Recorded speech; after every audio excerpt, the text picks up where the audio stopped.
Sabe, eu sempre vi os videogames como muito mais que só uma forma de entretenimento. Eles são experiências capazes de nos transformar profundamente. E olhando com atenção, dá pra aprender muita coisa com eles. Olá, eu sou o Zagreu e eu quero te mostrar 5 coisas que eu aprendi com Persona 5. Nós melhoramos fazendo pequenas ações várias vezes. No jogo, o nosso personagem tem o chamado Social Stats. Eles são as características do protagonista e se dividem em coragem, proficiência, charme, gentileza e conhecimento. Eles começam no nível 1 e podem ser melhorados até o nível 5, representando o crescimento da personalidade do protagonista. O conhecimento, por exemplo, vai começar em distraído e evoluir até que o personagem chegue no nível erudito. O mais interessante é a forma como essa evolução acontece.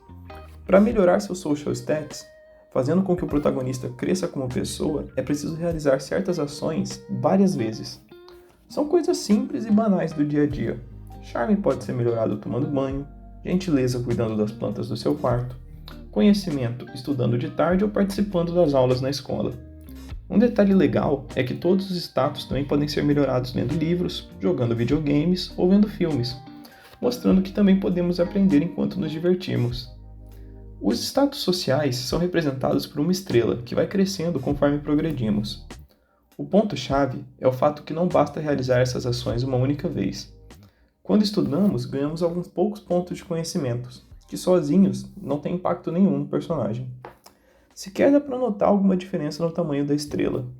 Mas, se estudamos todos os dias, esses poucos pontos vão se somando. E uma hora nós finalmente subimos de nível e aí a estrela aumenta visivelmente de tamanho. Nosso personagem deixa de ser distraído e avança para o nível 2 de conhecimento, o instruído. A vida real é exatamente igual. Quando decidimos aprender uma coisa nova ou mudar algo em nós mesmos, como colocar o shape, por exemplo, vai demorar muito até aparecer uma mudança visível.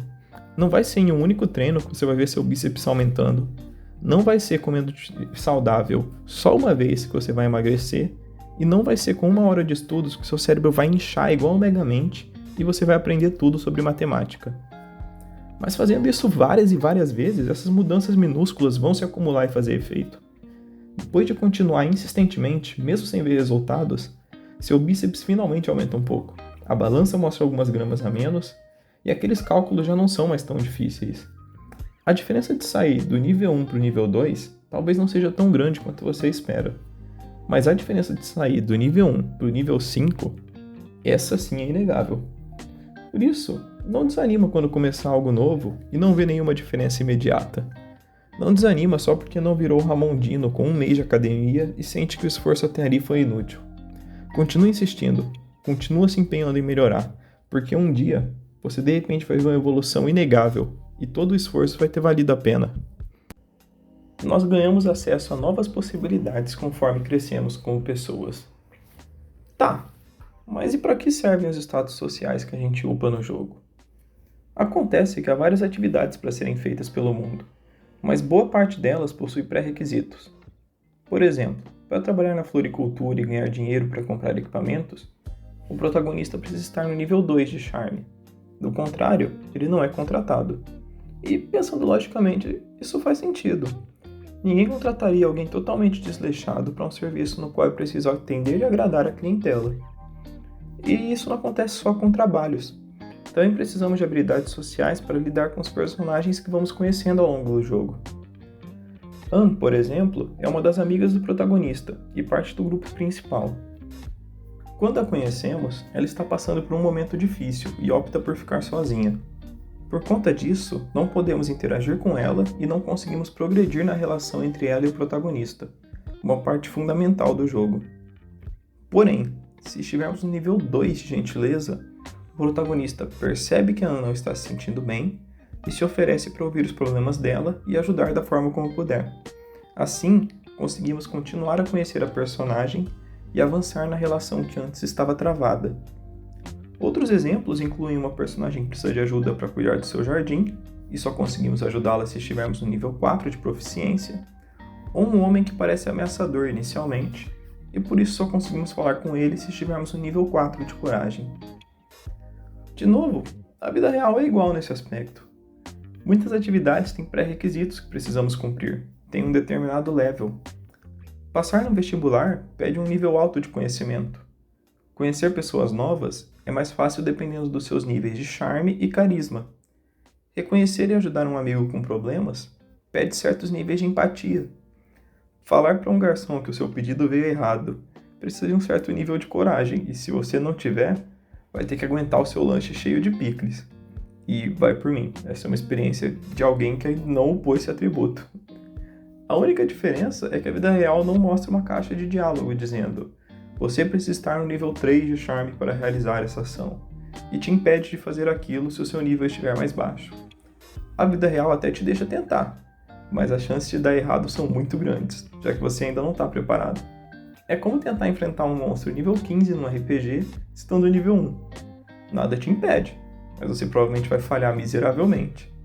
Por isso, é importante estar sempre upando os seus status sociais. Assim, você vai estar no nível certo para enfrentar os desafios da vida quando eles surgirem. Nós crescemos e aprendemos coisas novas quando nos conectamos com outras pessoas. E qual o motivo de precisarmos nos relacionar com os personagens do jogo e formar laços com eles? Bom, Persona tem um sistema de confidants. Os personagens secundários são confidentes e podemos escolher passar um tempo com eles. Quando os encontramos, conversamos para conhecê-los melhor, entendendo suas histórias, seus objetivos e seus dilemas. E no final de cada encontro, o protagonista ganha uma habilidade nova para usar quando for explorar as dungeons. Isso acontece porque cada confidente é uma pessoa única e tem algo para nos ensinar. Hifumi é uma jogadora profissional de shogi. Posicionar as peças de shogi é parecido com posicionar as tropas de um exército em batalha.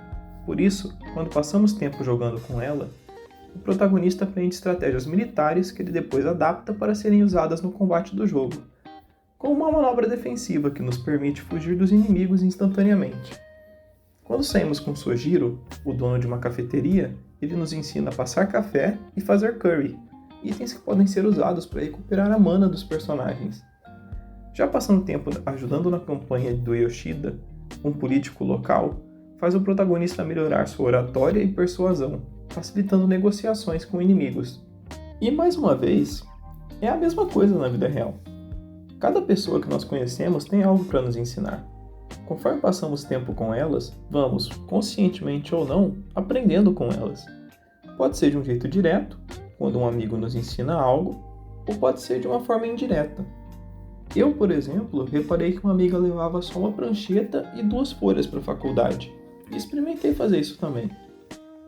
Achei bem mais prático, e desde então eu nunca mais tive que sentir o peso de um caderno enorme na mochila.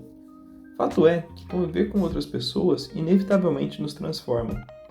Estar com amigos nos ensina diversas coisas que jamais aprenderíamos sozinhos. E não é só pelo aprendizado. Os momentos que passamos juntos com eles, as conversas, os encontros, tornam a vida mais leve, mais divertida, e dão significado para ela. Mesmo que não aprendêssemos nenhuma habilidade nova, eu continuaria a sair com os confidentes de Persona, pelo simples prazer de conhecer os personagens e me conectar com eles. O mesmo vale para os meus amigos na vida real. Ninguém evolui sozinho. Ser um lobo solitário só é legal em edits do TikTok e em animes com protagonistas Ed. O próprio jogo passa essa mensagem por meio da sua gameplay. Por isso evoluir o nosso personagem para conhecer os confidentes é fundamental. Experimenta jogar Persona 5 sem usar nenhum outro membro na party além do protagonista e sem interagir com nenhum confidente para aprender novas habilidades. Eu te garanto que a sua experiência vai ser um inferno, com muito mais frustração do que qualquer outra coisa. E o mesmo vale para a vida real, quando você se isola das outras pessoas. Na natureza, o lobo solitário é o lobo que em poucos dias vai estar morto. Que é preciso se indignar e se revoltar. Precisamos jogar fora nossas máscaras. Os aprendizados 4 e 5 se conectam, então vou falar deles de uma só vez. Esses, para mim, são os principais ensinamentos que o jogo nos passa pela história. Um ponto em comum entre os Phantom Thieves é que quando os conhecemos, todos eles estão sofrendo de alguma forma. Ryuji perdeu seu lugar na equipe de corrida e com isso sua identidade de atleta. Ann se arrepende de não ter conseguido ajudar sua amiga enquanto ela sofria nas mãos do professor Kamoshida. Makoto sente que é um fardo para a irmã e um peão para o diretor da escola. Já Haru está presa a um noivado que não deseja porque não consegue desafiar o seu pai. A pior parte disso é que eles também se sentem impotentes frente ao sofrimento e não conseguem ver nenhuma saída, nenhuma forma de mudar as coisas, o que só piora esse sentimento. Tudo o que eles fazem é tentar reprimir esse sofrimento e seguir vivendo conforme as regras, como se estivesse tudo bem. Eles vestem uma máscara de normalidade e servidão para disfarçar o seu interior fragilizado. Mas isso é insustentável e só vai fazendo com que eles se sintam cada vez piores. Até que todos têm um ponto de virada, um momento de dizer chega, de enfrentar a fonte do seu sofrimento de frente e tomar as rédeas da própria vida. Um momento de rebelião. E a forma como o jogo simboliza essa transição de alguém passivo perante as injustiças para alguém que está disposto a lutar é quando eles despertam suas personas. Todas as cenas de despertar têm pontos em comum. Os personagens sempre estão encurralados pelo inimigo, prestes a serem derrotados. Não tem escapatória nenhuma e não dá mais para ignorar o problema. Se eles não agirem, eles vão morrer, então eles precisam lutar. Mas eles não estão acostumados com isso. Tudo que eles sempre fizeram foi fugir dos problemas e negar a sua dor. Essa situação inescapável que os força a lutar pela primeira vez, indo contra o seu comportamento padrão de fugir, causa uma dor insuportável para os personagens. Porque abandonar um comportamento que já temos enraizado não é fácil, ainda mais em troca de outro completamente oposto. Por isso, logo antes do despertar, todos eles agonizam, gritam e se contraem. Logo antes de despertar, a persona da Makoto até diz: esse é o grito do outro eu que habita o seu interior. Agora que eles são forçados a lutar, suas máscaras se manifestam nas suas faces. Elas que simbolizam aquilo que limitava os personagens. São máscaras de passividade, de fraqueza, de medo. Máscaras que eles usavam para esconder seus verdadeiros sentimentos, sua revolta contra situações injustas que eles enfrentavam. Na hora do despertar, a persona da Ann fala: nada pode ser resolvido se restringindo. Finalmente chegou a hora de se livrar disso tudo, de se rebelar contra um mundo cruel que estava esmagando suas juventudes. Chegou a hora de tirar as suas máscaras. E isso também não vem sem um custo. No momento em que eles agarram as máscaras e as puxam violentamente, sangue jorra, cobrindo suas faces. O ato de finalmente abandonar uma máscara que vestimos há tanto tempo não é fácil e causa dor a eles. Mas essa dor momentânea é rapidamente recompensada. Os protagonistas, livres das máscaras que os aprisionavam, agora sorriem com confiança. Em sintonia com seus verdadeiros eus, com suas personas, eles têm a força e o poder para derrotar seus inimigos, para enfrentar o mundo que os oprime tão violentamente. A Ann, logo após seu despertar, diz: eu consigo sentir. Meu eu. Quantos de nós também não vivemos com essas máscaras, que mais se parecem com correntes nos prendendo?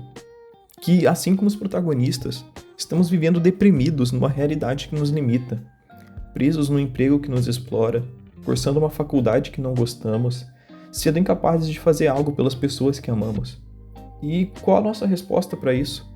Esconder os nossos verdadeiros eus atrás de uma máscara de passividade e seguir vivendo dia após dia, ficando cada vez mais infelizes. Escondendo o eu que se indigna e que está disposto a fazer o necessário para mudar e bater de frente com essa realidade cruel. É normal termos medo. Temos medo do que as pessoas que conhecemos vão pensar quando nos virem como somos de verdade. Temos medo de tentar e de falhar, de acabar só piorando as coisas.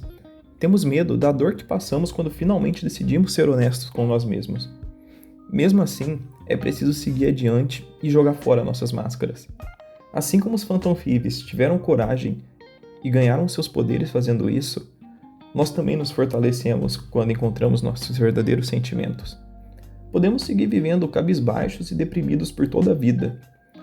Ou podemos nos revoltar, jogar fora as nossas máscaras e encontrar força para escapar do sofrimento e lutar pelos nossos sonhos.